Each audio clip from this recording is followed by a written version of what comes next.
박근혜 대통령에 대한 국회의 탄핵 표결이 100시간도 채 남지 않았습니다. 지금 보시는 시계는 실시간으로 표결까지의 시간을 여러분께 알려드리는 그런 시계인데요. 98시간 3분 42초를 지나고 있습니다.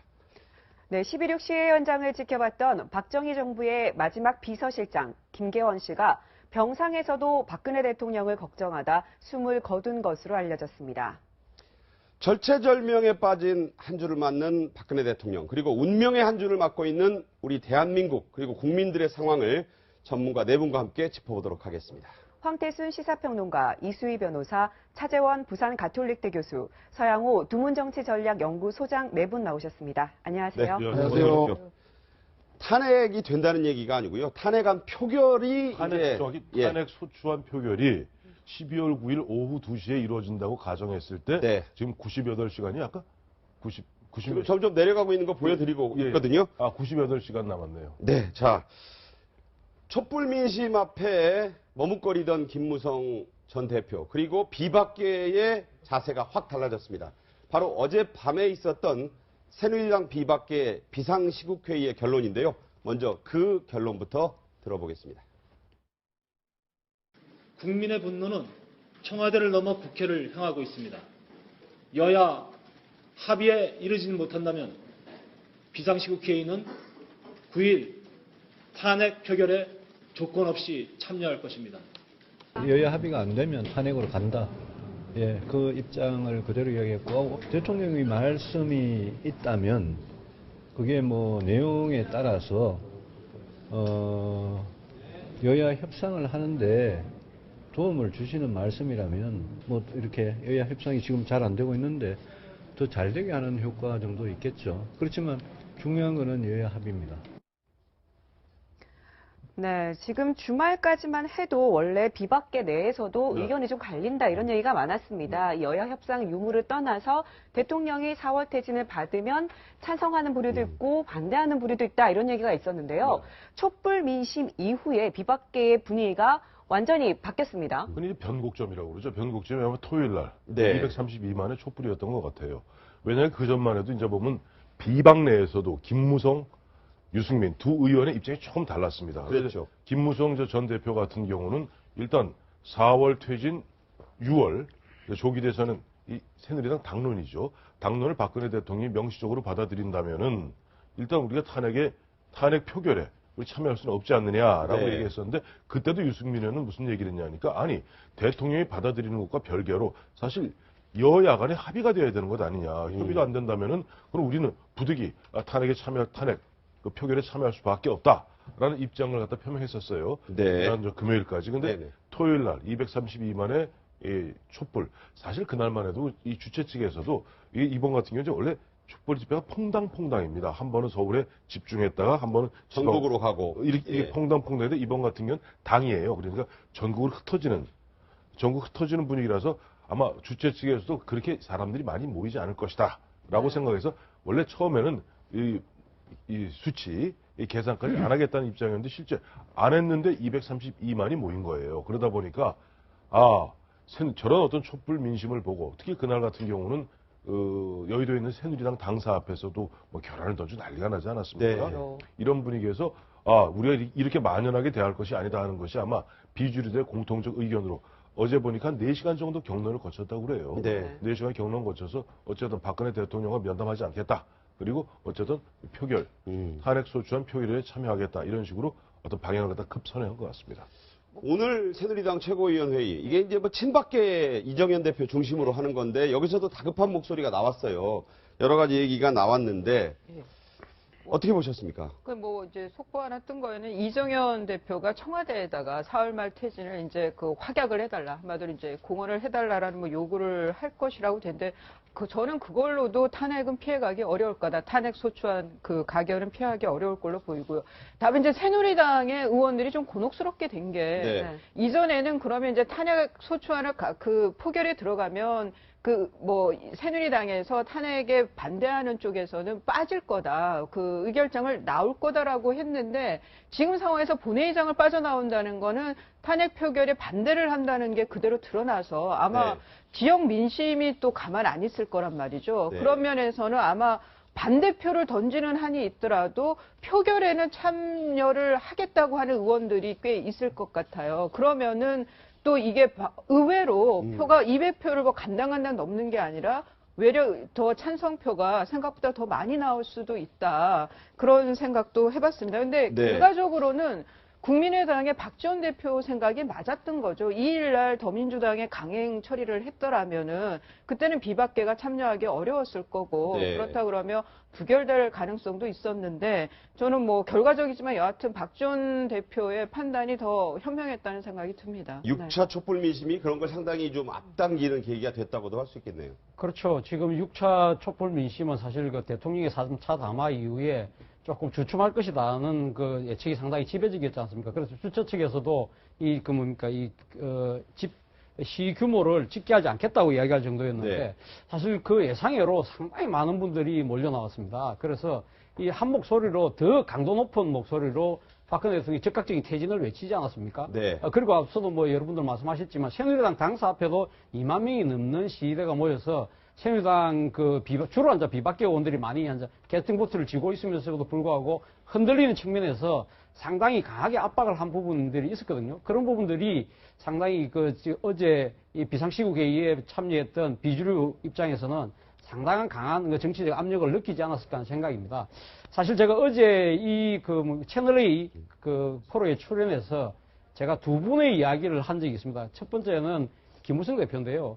저는 아마 김무성 대표가 상당히 정치적 감이 탁월하신 분이다. 그 정치적 감이라는 것이 뭐냐?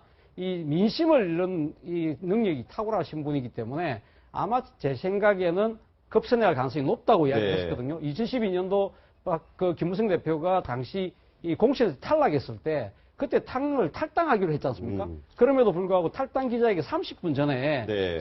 당에 잔류 선언을 했거든요. 그때 했던 이야기가 그거 아닙니까? 자신의 정치적 생명을 연장하기 위해서 소위 말해서 김무성 대표 입장에서는 좌파 정권의 출현을 막기 위해서 그러한 선택을 했다고 했는데 제가 봤을 때 하여튼 그 선택이 신의 한 수가 돼서 여당 대표까지 하고 대선주자 반열까지 올라갔지 않습니까?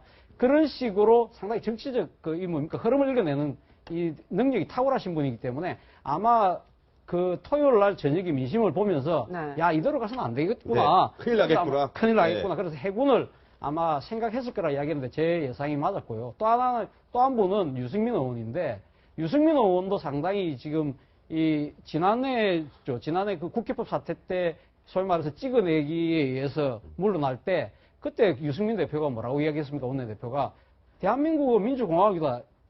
헌법 1조를 이야기했지 않습니까? 네. 그렇기 때문에 아마 여야 협상이 타결되지 않는다면 국민의 민심이 한결같이 이 주권자인 국민들이 한 목소리로 박근혜 대통령 퇴진을 이야기하고 있다면 네. 아마 유승민 의원은 그 입장을 관철시키려 할 것이다.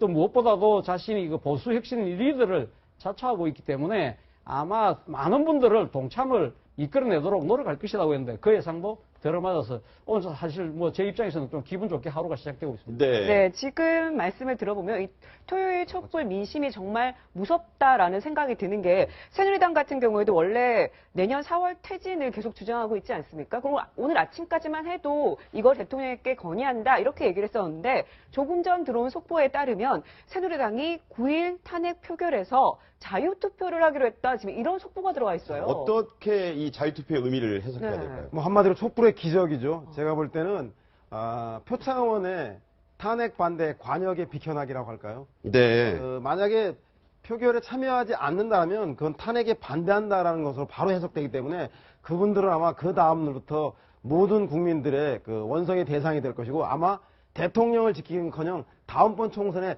자기 자리도 지키지 못할 정도의 위기에 빠지기 때문에 네. 제가 볼 때는 자유투표란 미명하에 탄핵에 대한 반대 의지들을 숨기기 위해서 자유투표의 방패막이를 쓴 것 같고요. 또 하나의 가장 큰 기적은 제가 볼 때 촛불 시위를 통해서 모세가 마치 홍해의 기적으로 네. 홍해의 기적으로 홍해를 갈라놓듯이 탄핵에 대해서 찬성하느냐 반대하느냐의 기준을 제가 볼 때 9월 촛불 집회, 지난 토요일 촛불 집회가 명확히 해놓은 것 같습니다. 그래서 비박 스스로도 급선회에서 마치 임기 단축을 하면 탄핵에 참여하지 않겠다고 하는 것조차 뒤집을 정도로 네. 여러 차례 공언했음에도 불구하고 다시 탄핵에 급선회한 것조차도 사실상 촛불 민심에 깜짝 놀라서 비박을 떠나서 오늘 아침에 친박 지도부조차 표결에는 참여하겠다라고 하는 사실상 백기투항을 하는 것이 아닌가라고 생각이 듭니다. 자, 또 재미있는 부분, 또 중요한 부분 중에 하나가 정영국 청와대 대변인이 아침마다 꼬박꼬박 하던 아침 브리핑을 안 하겠다 했습니다. 이것이 이 청와대의 좀 운명의 한 주, 이 절철절명의 한 주를 맞은 청와대의 입장, 분위기를 반영하는 게 아니냐 하는 얘기도 있고. 그렇죠. 오늘 저 대변인 이제 브리핑 취소하고 그야말로 아마 정영국 대변인이 더 이상 할 얘기도 없을 거예요. 네. 이게 유구무원이라고 그러죠.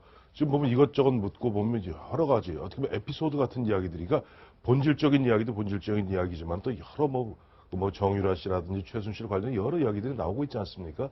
이런 이야기 나오는데 정영국 대변인들 거기에 대해서 뭐 내용을 알아야지 제대로 브리핑이라도 할 거 아닙니까? 그러니까 정영국 대변인 같은 경우는 꼭 해명할 부분은 지금 그 청와대 출입 기자들에게 문자를 돌려서 네. 해명을 하고 직접 보면 브리핑에 나가게 되면 기자들의 일문일답에 답하지 않을 수가 없지 않습니까? 그러니까 왜냐하면 대변인이 그랬습니다. 대변인은 사실 모든 상황을 상당 정도 알아야 돼요. 알아야지 거기에 대해서 브리핑을 할 수 있는 거지. 거기 나가서 제가 모르겠습니다. 거기 대해서 아는 바가 없습니다. 이렇게 얘기할 수는 없는 거 아니겠어요?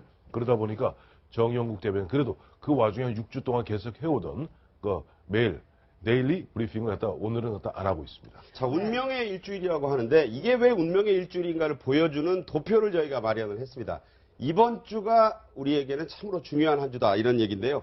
자, 오늘부터 일단 국정조사의 기관 보고, 특히 청와대 보고가 시작됐고, 내일은 재벌총수 9명, 모레가 이제 최순실 씨가 나오도록 돼 있는데, 과연 나올 것인가? 이게 또 초미의 관심사고, 말씀드린 대로 이제 본회의에 보고하는 게 8일, 목요일입니다. 9일 탄핵안 표결이 이루어지는, 그야말로 숨가쁜 한 주가 될 것이다, 이런 얘기인데. 저 이제 앞으로 7일은 빼야 될 거예요. 네. 그러니까 비박계가 퇴진 시기를 최후 통첩하라. 관련 없이. 왜 그렇죠? 관련 없이가 어제 네. 결정되었기 때문에 저것은 사실 지난 토요일까지, 아니 정확히 하면 어제 일요일 오후 한 2시까지는 저것이 적합을 했을런지 모르겠으나 어제 6시 정도에 그 비박계들 한 4시간 정도 회의 끝에 어쨌든 저 상관없이 표결에 참여하기로 했기 때문에 저 부분은 빼는 게 맞을 것 같습니다. 네, 지금 상황을 보면 굉장히 긴박하게 돌아가고 있는데요.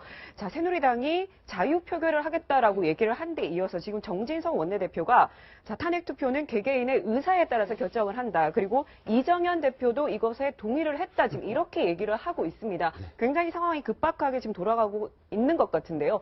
이렇게 되면 친박계도 지금 많이 좀 투표에 참여를 할 가능성이 있는 거 아닙니까? 이게 지금 그 표결에 참여를 안 했다는 건 반대를 의미하는 거기 때문에 그렇게 이제 그 가시적인 액션은 취하지를 못할 거예요. 그랬을 때 제가 이제 모두에서 말씀드렸지만은 의외로 찬성표가 많이 나올 수도 있다. 예. 이전에 200표 간당간당이었다면은 지금은 의외로 표가 충분히 가결적으로 많이 나올 수가 있고 그렇다 그러면은 대통령께서 했던 3차 담화문에 대해서 이제 정치적으로 보면 신의 한 수다고 했지만 네. 그게 결국 자충수가 된 될 걸 수도 수 있다. 있고 그렇다 그러면은 이제 할 수 있는 게 언론 뭐 간담회를 할 거다 뭐 이런 얘기도 있었지만 뭘 해도 이제는 부작용만 역풍만 더 받는 상황이 될 거다. 그러면 이제 초미의 관심은 탄핵 소추는 이제 가결됐다고 보고 그러면 가결됐다. 이후에 헌재에서의 심리인데 그 심리에 대통령이 어떻게 나올 거냐 거기에 따라서는 정말 탄핵하고 상관없이 네. 즉각 사퇴하라는 목소리가 또 더 세질 수도 있겠다는 생각도 해봅니다. 자, 이제 야권은 이런 표현을 썼습니다. 우상호 원내대표가 결연한 표현을 썼는데 돌아갈 다리를 불태웠다, 불살랐다 이런 얘기입니다. 이게 정치권에서 참 많이 나오는 얘기 아닙니까? 탄핵 발의를 한 순간에 돌아갈 다리를 불살랐다. 이젠 물러설 것도 탄핵의 변수도 없다. 이걸 사실 여러 정치인이 얘기했잖아요.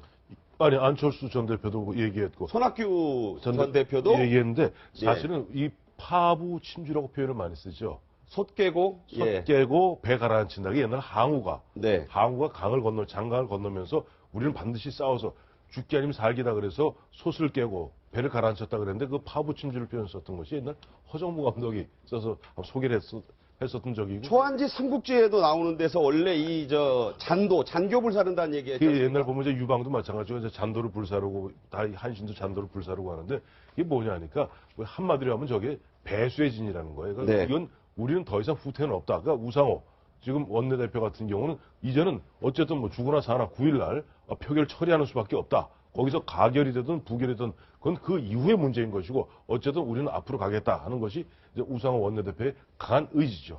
그런데 예. 네. 사실 뭐 지금 이 배수의 진, 아니 어떻게 보면 장교를 불살르는 것이 어떻게 보면 말씀하셨지만 배수의 진이지 않습니까? 배수의 진이 반드시 성공한다는 보장은 없습니다. 네. 뭐 잘 아시잖아요. 임진왜란 때 신립 장군이 물에 빠진 거죠, 예, 그때는. 탕금대에다가 거기다 배수진을 쳤다가 일본 기마병들한테 완전 그때는 배수, 물에 빠져서 아주 물살을 했죠. 그렇죠. 예. 그렇죠. 그 상당히 그렇던데 사실 우상호 대표가 지금 장교를 불살랐다고 이야기했지만 또 우상호 대표가 지금 오늘 중앙일보와의 뭐 인터뷰에서 그런 이야기를 했더라고요. 지금 타결 가능성은 반반으로 본다. 네. 근데 사실 지난주 이맘때만 하더라도 그때는 사실 그 뭐니까 박근혜 대통령이 거의 뭐 물러날 수밖에 없다. 2일날 표결이 그 임박한 것처럼 보이지 않습니까? 그런데 네. 박근혜 대통령이 11월 29일날 3차 담화를 통해서 비박을 완전히 흔들어 버렸거든요. 네, 그래서 아까 뭐 지금 황태순 평론가께서는 7일날 최후 통첩 시한이 별로 정치적인 의미는 없다고 하는데 저는 그럼에도 불구하고 아마 청와대에서 오늘 뭐 그 브리핑을 안 하고는 있지만 네. 그렇다고 손 놓고 있는 건 아니라고 봅니다. 네, 우리가 네. 지금 대책을 강구하고 있지 않겠습니까? 예를 들면 4차 담화를 하는데 지금 이건 하나 예입니다. 예를 들면 탈당하겠다. 그리고 4월 퇴진이 아니라 한 2월 정도 퇴진하겠다. 네. 조기 퇴진을 뭐 이야기를 한다든지 그런 여러 가지 수를 써서 다시 한 번 더 일종의 또 폭탄 떠넘기를 한다면 네. 과연 비박계들이 결연한 대우를 유지할 수 있을 것인가 그 부분에 대해서 우상호 원내대표가 자신이 없는 거죠 솔직히. 그렇기 때문에 50대 50이라고 이야기하고 마지막 순간까지 그 뭡니까 결연한 의지를 다진다는 차원에서 이제 장교를 불살랐다는 이야기를 하지 않았나 생각이기 때문에 9일날 부분까지 진짜 오늘 지금 현재 하루 이 전국의 하루하루가 예년의 한 달 정도 내지는 한 분기에 해당되는 만큼의 일을 지금 급변하고 있기 때문에 좀 주시해 볼 필요가 있을 것 같습니다. 네, 지금 소양호 소장 같은 경우 옆에서 고개를 절레절레 흔드셨는데요. 어쨌든 탄핵소추안이 본회의에 올라가기까지는 지금 4일이 남았습니다. 그러면 대통령이 어떤 입장을 표명할 가능성이 없다 이렇게 보시는 건가요? 전혀 없습니다. 제가 볼 때 네. 재수의 딜레마죠. 왜냐하면 비박은 이제 대통령과 함께 할 수 없다고 생각하고 있고 대통령은 비박을 신뢰하지 않습니다.